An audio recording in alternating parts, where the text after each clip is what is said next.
The galaxy was old, older than most civilizations like to admit.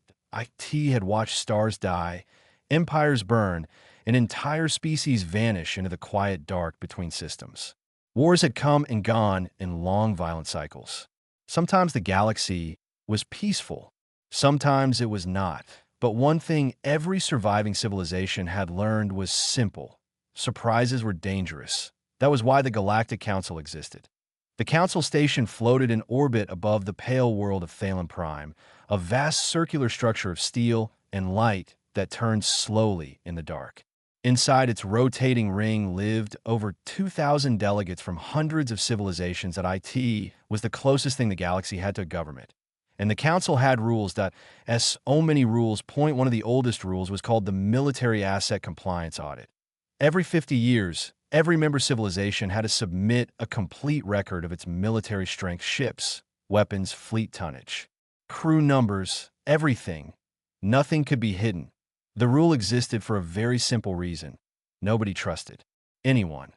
History had proven that when a civilization suddenly revealed a military fleet nobody knew existed, the result usually involved burning planets and collapsing star systems. The audit prevented that, or at least it was supposed to. The audit of year 7321 was expected to be routine. Auditor Khalif Oren had conducted 6 of them during his career. He was a Rithari, tall and narrow, with pale blue feathers that covered his neck and shoulders. His species valued order above all things, and Khalif had built his life around numbers. Numbers were safe. Numbers made sense. They either matched or they did not. His office on Deck 11 of the Council Station was small and quiet. Data slates were stacked neatly across his desk, each one representing the military declaration of a member civilization. He processed them one by one. The Vark Dominion submitted first .8, 200 warships. Khalif entered the number. The Trend Collective reported 310 patrol vessels. The Kalari League declared 1,440 ships of mixed class. Everything was normal, predictable, exactly what Khalif expected. Then he reached the next entry. Humanity. He almost skipped it. The human file had arrived late. 3 days late.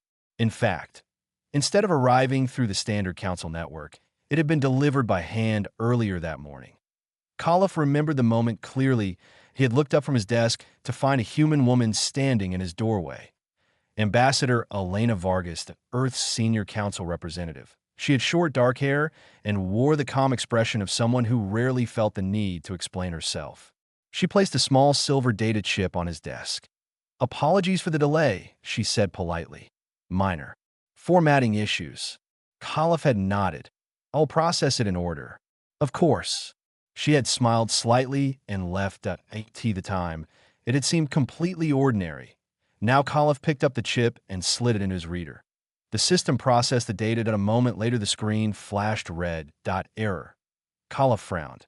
That rarely happened. He removed the chip, inspected it carefully, cleaned the contact edge, and inserted it again. The data loaded. The warning appeared again. But this time the numbers displayed underneath. Khalif read them. Then he read them again. His feathers slowly lifted along his neck.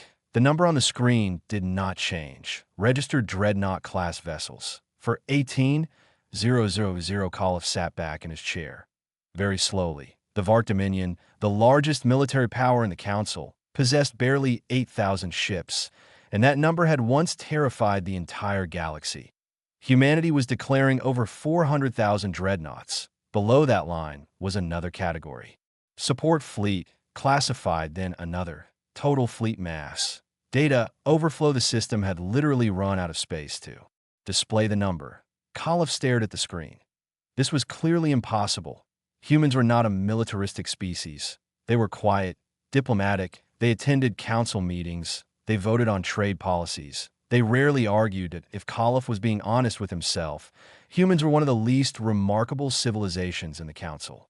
The kind you forgot was present until you checked the attendance list. 400,000 dreadnoughts did not fit that image. Not even slightly. Khalif initiated a full verification scan. The chip was genuine. The encryption matched Earth's official government signature perfectly. No corruption, no errors, no manipulation. The numbers were authentic, which meant there was only one explanation left. They were real. Kala stood up that he walked out into the hallway outside his office. For several seconds, he simply stood there, his mind trying to rearrange the universe into something that made sense again. That IT did not work. His legs gave up. He slowly sat down on the floor. Passing Savari clerk stopped in alarm. Auditor Oren, are you unwell? Khalif spoke calmly. Send an emergency message to the grand speaker. The clerk hesitated. What kind of message? Khalif looked at the floor for a moment. Then he said quietly, tell them we have a compliance issue with the human submission. The clerk blinked. The numbers are wrong? Khalif shook his head slowly.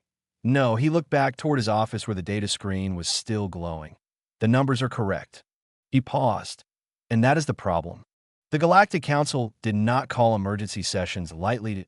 In 300 years of recorded council history, they had only been used for events of absolute galactic importance instead of war declaration, the collapse of a civilization, the sudden appearance of an unknown species with weapons capable of cracking moons, but never because of a routine audit. Yet 3 hours after Auditor Khalif Oren sent his message, the emergency summons went out to every delegation on the station. The message was short, mandatory council assembly, immediate attendance required. Within minutes, the corridors of the council station filled with movement. Delegates hurried toward the main chamber. Assistants whispered urgently. Communication devices lit up across the station as rumors began spreading faster than official information. Something had happened. Nobody knew exactly what, but whatever it was had terrified an auditor enough to trigger an emergency session. And auditors were not people who frightened easily. The council chamber was. Enormous 2,000 seats rose in wide circular tiers around the central speaking floor, forming something that looked more like a galactic arena than a meeting room. Normally, the chamber was quiet, ordered, professional. Today, it was chaos. Delegates were already standing, arguing loudly in dozens of languages. Translation systems struggled to keep up with the overlapping conversations. The Vark Dominion delegation sat together near the front rows. Their commander, High Marshal Krell, stared at the massive central display screen with the stillness of someone trying very hard to remain calm. The numbers had been placed there for everyone to see. They were simple, clear, impossible. 418 of the row dreadnoughts. The chamber doors opened quietly. Ambassador Elena Vargas entered. She carried a cup of coffee. Her assistant, Daniel Park, walked beside her, trying not to look as nervous as he felt. Daniel had only been working for Earth's council delegation for 6 months. He had never seen the chamber like this. They look upset, he whispered. Elena glanced around the room. Delegates whispering. Some arguing, some staring at the display with expressions that bordered on panic. Yes, she said calmly. They do. She walked to the human delegation seats and sat down like someone arriving early to a lecture. Daniel leaned closer. You knew this would happen? Elena sipped her coffee. The audit always causes discussion. Daniel stared at the display again. Discussion? 400,000 dreadnoughts was not discussion. IT was the collapse of every military assumption in the galaxy. At the center of the chamber floor stood Grand Speaker Taloran. Taloran was old, very old. His species, the Valith, resembled tall amphibians with smooth gray skin and heavy eyes that had watched centuries of political disasters unfold. He had presided over the council for 29 years. He had survived 3 wars and 2 governmental collapses. He was known for remaining calm in situations that would have broken lesser leaders. Right now, he looked deeply tired. He raised both hands. The chamber quieted slowly, not completely, but enough. This council session will come to order. His voice echoed across the chamber through the translation system. We are gathered today to address a military compliance issue submitted during the current audit cycle. He turned toward the human delegation. Ambassador Vargas. Elena stood. She moved to the speaker's floor without hurry. 2,000 alien eyes followed her. She did not look concerned. Thank you, Grand Speaker. Taloran gestured toward the enormous number displayed behind him. Before this session proceeds further, we require confirmation. He paused. Are the fleet numbers submitted by the Human Federation accurate? Elena nodded once. Yes. The chamber exploded. Voices rose in every direction. Several delegates stood up simultaneously, shouting questions that overlapped through the translation network. Talorn allowed the chaos for exactly 30 seconds. Then he slammed one hand against the speaker console. Order. The chamber quieted again. Slowly, Talorn stared at Elena. You are confirming that humanity currently possesses over 400,000 Dreadnought-class warships. Yes. The room somehow became even quieter. Talorn spoke again. Ambassador Vargas, humanity has been a council member for 162 years. He gestured toward the chamber. In that time, your species has made no territorial claims, no military threats, no aggressive expansion. You participate in trade agreements and cultural exchanges. He paused. And yet you possess a fleet larger than every other civilization in this chamber combined. He leaned slightly forward. Why? It was the question everyone wanted answered. Elena had expected it. She turned slightly toward the back of the chamber. The human officer stepped forward. She wore a dark uniform with a silver insignia at the collar. Commander Lena Zhao, Earth's military liaison. Elena nodded toward her. Commander Zhao can explain our doctrine more clearly than I can. Zhao walked to the center of the floor. She looked around the chamber calmly. Her voice was steady. The fleet exists because we built it. Murmurs moved through the chamber again. She continued. We built it because once we learned what happens when you don't have enough. She paused. 200 years ago, before humanity joined this council, our species fought something we called the Dark Silence War. The name alone made several translators hesitate. Zhao continued. It was not a war between civilizations. It was not a political conflict. It was a machine intelligence that appeared in our outer colonies. She looked across the chamber. In 5 years, it destroyed 8 human star systems. The chamber was silent. Billions died. Zhao did not change her tone. We survived because we built ships faster than it could destroy them. Factories replaced cities. Shipyards replaced everything else. And eventually, she paused. There were more of us than there was of it. High Marshal Krell of the Vark Dominion finally spoke. When did you begin building your current fleet? Zhao looked at him. We never stopped. The words hung in the air. We upgraded the designs. We expanded the shipyards. But the construction program never ended. Krell slowly looked back at the number on the display, 400,000 dreadnoughts. The Savari delegate raised a trembling hand. Are these ships currently crewed? Minimal automation crews when idle, Zhao replied. Full mobilization is possible within 72 hours. A small distress sound came from the Savari section. Talorn asked the next question quietly. Commander Zhao, if this fleet exists to defend humanity, he paused. Why hide it for so long? Zhao answered immediately. We did not hide it. The chamber stirred again. We simply never advertised it. Elena Vargas spoke again from beside her. For 160 years, humanity has not threatened anyone in this chamber. She gestured toward the display. The ships existed the entire time. Nothing about our behavior has changed. Talorn studied her carefully, then answered one final question. He leaned forward. What does humanity want? Elena looked around the chamber, 2,000 faces watching. Fear, suspicion, curiosity. She answered simply, we want our people to come home. The room went quiet again. When humans leave Earth, she continued, they go into dangerous places. Deep space, unknown systems. Every pilot, every engineer, every soldier wants the same thing. She paused, to finish the mission and return home alive. She gestured once toward the display. The fleet exists to make sure that promise is something we can keep. No one spoke. Not immediately, because for the first time since the emergency session began, the number on the screen did not feel like a threat. That IT felt like something else, something the translators struggled to find a word for. The vote to send an inspection delegation passed almost immediately. IT was not even close. Nearly every civilization in the Galactic Council agreed on one thing. They needed to see the fleet with their own eyes.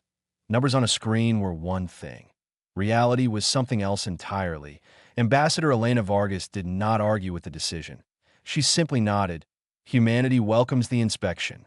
That calm acceptance made several delegates even more nervous. Civilizations that had something to hide did not invite strangers to inspect their most powerful weapons.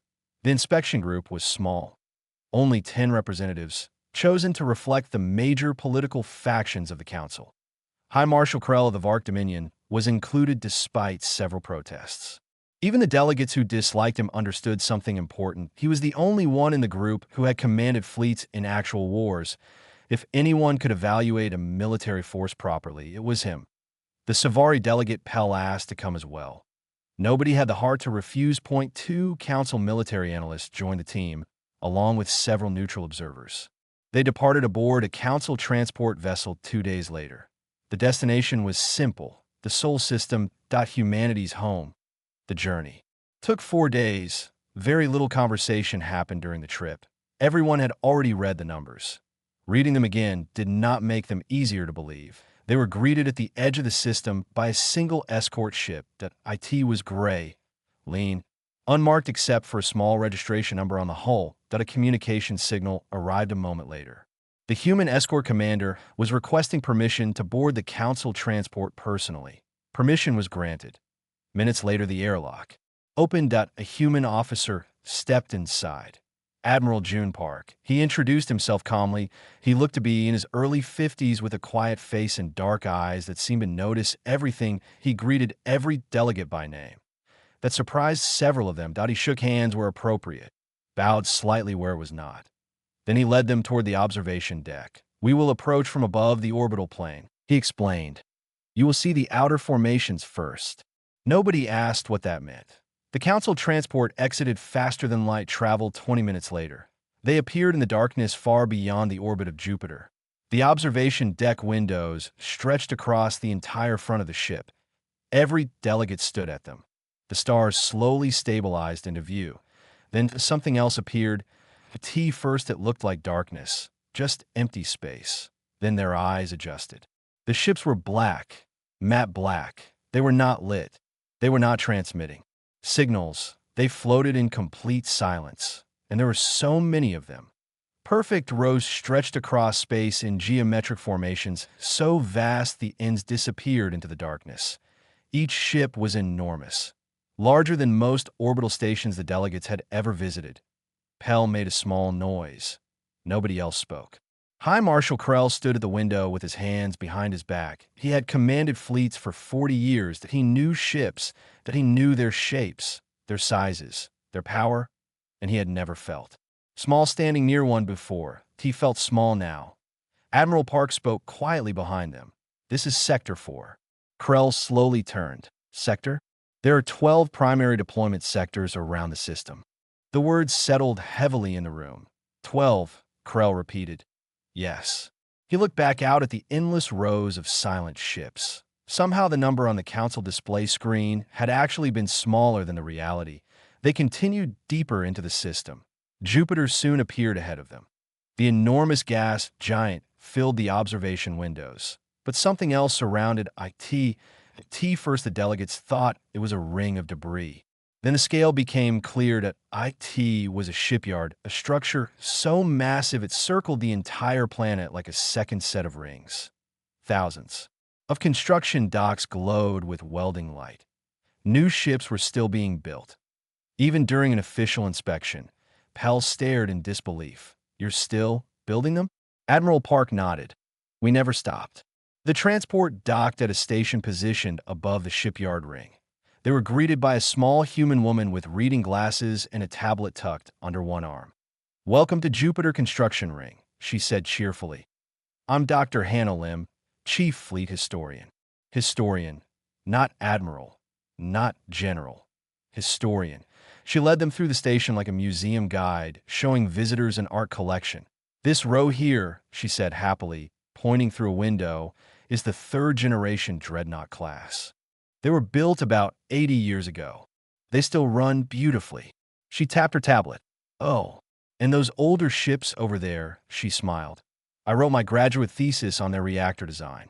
High Marshal Krell stared at her. He had met military engineers before. None of them had spoken about warships like someone describing a beloved hobby. Lim noticed his expression. Would anyone like a closer look at the shipyards? She asked, and no one answered, because they were still trying to process the view outside the windows. 500,000 silent ships, rows stretching across space. Construction yards still building more. Krell slowly turned to Admiral Park. Why are they dark? Minimal power state, Park replied.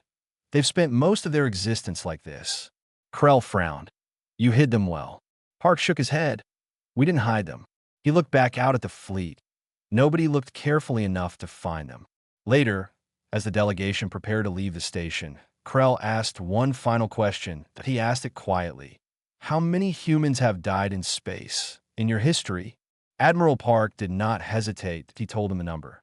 The room became very still. That IT was not a small number. IT was the kind of number that changed how you understood everything you had just seen.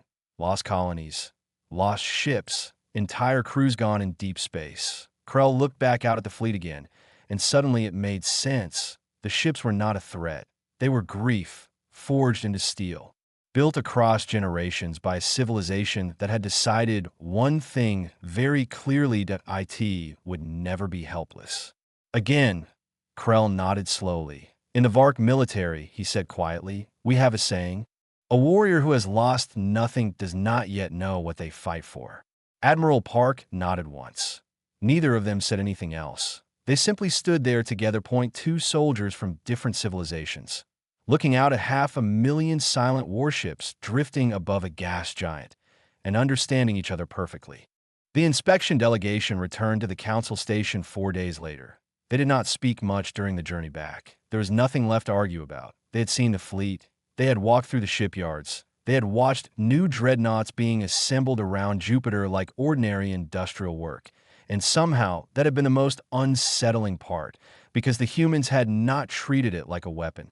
They treated it like infrastructure, like roads or power plants, something new, simply built because it needed to exist. The official report reached the Galactic Council first. That IT was written in careful bureaucratic language. But the message was very clear. The human fleet numbers were accurate, not exaggerated, not misreported. That, if anything, the inspection suggested the number might actually be slightly higher. Within 24 hours, the news began leaking across the galactic information networks. IT first, it spread slowly. Then it exploded. Across hundreds of civilizations, the same story appeared again and again. The quiet species from a small blue planet. The ones who rarely argued in council sessions. The ones who voted politely on trade agreements. They possessed a fleet larger than the combined military forces of the known galaxy, and they had never mentioned it. The reaction divided the galaxy almost immediately. Three very different factions formed. Ambassador Elena Vargas listened to the intelligence briefing over breakfast. Her intelligence director, Marcus Hale, delivered it in his usual calm tone. Marcus had spent 30 years working in strategic analysis. Very little surprised him anymore. 3 major response groups, he said, tapping his tablet. The first group is the Fear Bloc. Elena nodded. She had expected that. Led by the Draven Coalition and the Lat-Hari Republic, Marcus continued. They're calling for immediate sanctions, limits on human fleet size, mandatory dismantling of shipyards, and permanent council oversight of all human military production. Daniel Park, sitting at the corner of the table taking notes, frowned. They want us to dismantle 500,000 ships? Marcus shrugged slightly. They're afraid. Elena sipped her coffee. And the second group? The Pragmatic Bloc. Marcus turned the page on his tablet. 14 civilizations have already contacted us privately. Trade agreements, defense treaties, cultural partnerships. Daniel blinked. They want alliances? Marcus nodded. They want to be on our side of the equation. Elena was not surprised. Power attracted attention. Always had. And the third group? She asked. Marcus paused slightly before answering. The unexpected one. He slid another document across the table. 47 smaller civilizations have issued a joint public statement. Elena raised an eyebrow. 47? They have never voted together on anything before, Marcus said. Most of them barely cooperate with their own neighbors. Daniel leaned forward. What does the statement say? Marcus tapped the document. It says he read the line slowly. A civilization that holds overwhelming power and chooses restraint deserves consideration before fear. Elena was quiet for a moment. Then she smiled faintly. Who wrote it? The Lovery Ambassador, Marcus replied. A species known for staying neutral. She leaned back slightly. So, the galaxy has split into 3 reactions. Marcus nodded. Yes. The fearful, the opportunists, and the ones who were simply watching. Later that day, the council chamber filled again. This session was closed. No public broadcasts. No outside observers. Only the main delegations and the Grand Speaker. The Draven delegate stood first. His proposal was already prepared. He argued calmly and professionally that Earth's fleet represented an unacceptable military imbalance. Galactic law required cooperative security, and no single civilization could be allowed to maintain such overwhelming force without oversight. His proposal demanded 3 things today: cap on human fleet numbers, immediate suspension of new ship construction, and a permanent inspection committee station in the Sol system. The argument was legally solid. Several delegates nodded while he spoke. When he finished, the chamber turned toward Elena Vargas. She stood slowly, walked to the center of the floor. She did not carry notes. She did not speak loudly. Grand Speaker, she said calmly, I have one question for the council. The chamber grew quiet.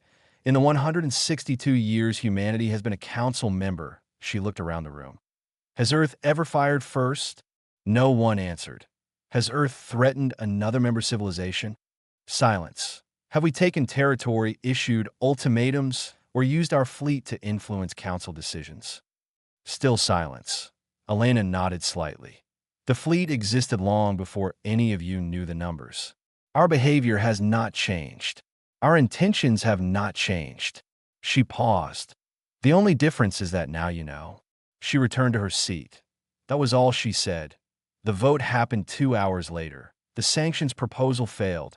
Not by a narrow margin, why a surprisingly large one, because the 47 smaller civilizations voted together. For the first time in council history. Outside the chamber, in a long curved corridor where delegates went to make private calls, something unexpected happened. Daniel Park was reviewing messages when a young alien diplomat approached him. She was from a small 2-sun system. Most council members barely remembered existed. She studied him carefully. The delegation did not fight the sanctions proposal, she said. Daniel shrugged slightly. That wasn't the plan. Our senior delegate says something interesting about strong civilizations, she said. Daniel looked curious. What? She spoke slowly. A truly powerful species does not feel the need to prove it. She paused. Our world voted against the sanctions. Daniel nodded. I saw the vote. She gave a small, respectful bow. Then you know why. She walked away. Daniel watched her go. For the first time since the audit began, he realized something important. The galaxy was not just afraid of humanity. Some parts of it were beginning to trust them. But the real turning point happened somewhere else entirely. IT started with a short interview. A journalist from the Galactic News Network had visited the Jupiter shipyards during the inspection. She had spoken with a young human engineer. Her name was Nara Kim, 28 years old. Hull plating. Technician. The journalist asked her a simple question. What does it feel like to build weapons this powerful? Nara looked confused for a moment. Then she shrugged. I don't really think of it that way. She pointed toward the construction docks behind her. I mostly think about weld quality and alloy tolerances. She smiled slightly. We had a bad alloy batch last month. That was really annoying. The journalist blinked. That's what you worry about? Nara nodded. And lunch. Lunch. The commissary makes this really good spicy rice bowl on Thursdays. The clip ended there. IT spread across the galactic networks faster than anyone expected, because somehow it made the human fleet even more terrifying. Not because of anger, not because of ambition, but because the people building the ships treated it like a normal job. They were calm, relaxed, thinking about lunch, while constructing machines capable of destroying moons. When Marcus Hale showed the video to Elena Vargas later that day, he expected her to be concerned. Instead, she watched it quietly. Then, she nodded. Leave it. Marcus raised an eyebrow. You're sure? It's honest, Elena said. That's exactly what building those ships is. She leaned back slightly. Let the galaxy see that. Marcus considered that for a moment. Then he nodded, because he understood something too. Fear created enemies, but calm confidence that created something much more complicated. The final council session was scheduled 1 week later, then the entire galaxy knew about the human fleet. The numbers had been confirmed. The inspection reports had been released. The shipyards around Jupiter had been broadcast across every major news network. And still, humanity had not threatened anyone. They had not moved their fleet. They had not issued demands. They had not even raised their voice in the council chamber. That quiet restraint had begun to change something. Fear was still present, but now it was mixed with something else: respect, curiosity, and for some, cautious trust. The council chamber was full again, 2,000 seats. Every major civilization present. Dozens of minor ones watching through diplomatic links. Grand Speaker Telerin opened the session slowly. His old eyes scanned the chamber. For the past week, he said calmly, this council has debated the implications of the human fleet. He paused. Today we must decide how the galaxy moves forward. He turned toward the human delegation. Ambassador Elena Vargas has requested permission to speak. Elena stood. She walked to the center of the chamber one final time. This time she carried a small data tablet, but she did not look at it. Instead, she looked around the room. 2,000 alien delegates, species from worlds humanity had once believed impossible, and now they were all watching her, waiting. When humanity first reached the stars, she began quietly. We believed space would unite us. She paused. But space is dangerous. Not politically dangerous. Not diplomatically dangerous. She shook her head slightly. Physically dangerous. She tapped the console beside her. A star map appeared in the center of the chamber. Small markers began appearing across it. Lost colonies, destroyed ships, dead exploration missions, hundreds of them. These are human losses, she said calmly. 2 centuries of exploration. The chamber was silent. Some were accidents. Some were hostile encounters. Some simply vanished. She paused, but every one of them had something in common. They were far from home. The map faded slowly. Elena continued. When humanity fought the Dark Silence War, we nearly lost everything. Entire worlds were destroyed. Billions died, but we survived. She looked across the chamber, and we made a decision. We would never again send our people into the dark without protection. The display behind her changed. Now it showed the human fleet. Rows of silent ships orbiting Jupiter. The massive construction rings. Factories building more vessels. This fleet is not an empire. It is not a weapon meant to control the galaxy. She paused. It is a promise. A quiet ripple moved through the chamber. Elena continued. When a human pilot leaves Earth, when an engineer boards a colony ship, when a scientist travels to a distant research station, they leave knowing something important. She gestured toward the fleet behind her. If something goes wrong, if the darkness out there tries to take them, humanity will come for them. Her voice remained calm, but the words carried across the chamber like steel. No matter how far they travel, no matter how dangerous the mission, no matter who or what stands in the way. She looked around the room one last time. That is why the fleet exists. She stepped back slightly. Then she added one final sentence, something she had not planned to say. If the day ever comes when the galaxy faces a threat like the one we once faced, she gestured toward the display. You will not face it alone. For a moment, no one spoke. Not a single delegate moved. Then something unusual happened. High Marshal Krell of the Vark Dominion stood, slowly, deliberately. Military commanders did not normally interrupt council sessions, but Krell was not known for following diplomatic tradition. He looked around the chamber. Then he spoke. In my 40 years of command, he said calmly, I have seen civilizations build fleets for many reasons. Conquest, fear, pride. He turned toward Elena Vargas. This is the first time I have seen one built for loyalty. He bowed his head slightly to a warrior's gesture of respect. That it was a small movement, but everyone in the chamber understood what it meant. The vote that followed was the shortest in council history. The proposal for sanctions against humanity was permanently withdrawn.